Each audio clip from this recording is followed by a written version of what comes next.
Okay, now we are going to set up our environment. I advise you always to follow the documentation which is provided by React Native formally. So when you go there, you will see all the steps which you need for installation of your environment. So first of all, you go to reactnative.dev and then you go to the docs. Here you will see something which is called environment setup, and this will be up to date always based on the versions, based on the operating systems of Android and iOS. Based on that, you will see always the latest documentation. I will show you how we can follow it. First of all, as I told you, we have to follow not Expo CLI. We are going to work with React Native CLI, which is most preferred by most mobile developers. But of course, if you are beginner, I prefer to you to go to my course, which is related about working with Expo, and I have built there all the environment which you need for working with Expo. But now we will work with React Native CLI. Then we go to the operating system. The operating system, as you see, it's available for Mac OS, Windows, and Linux.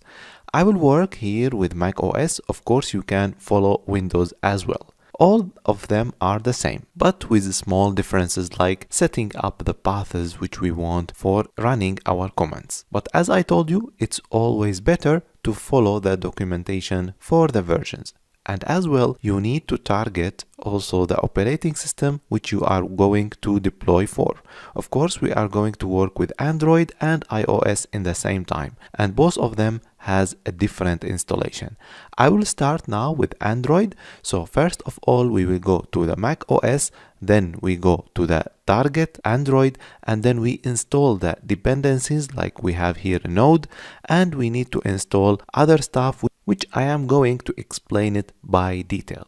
So first of all, we will work with the Android as you see here in the documentation, and in the lecture after that we are going to work with iOS to see how we can also run the iOS.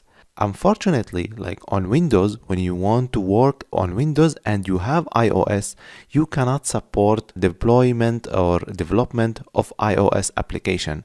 This because that iOS application need to run something called Xcode, and Xcode is required and is only installed on Mac system. So for that, I am using sometimes VMware virtual machine. I am installing Mac OS on my Windows, and then I am able to work with iOS. In that way, if you don't have MacBook, you can install the virtual machine. There are a lot of ways to run virtual machine. Just Google it and you will find it immediately, and you will see how you can install virtual machine of Mac OS on Windows. So that's why I am making this course with Mac OS currently, so it's more general, so we can work with Android and iOS in the same time. So in the next lecture, I am going to show you how we can start installation for Android systems.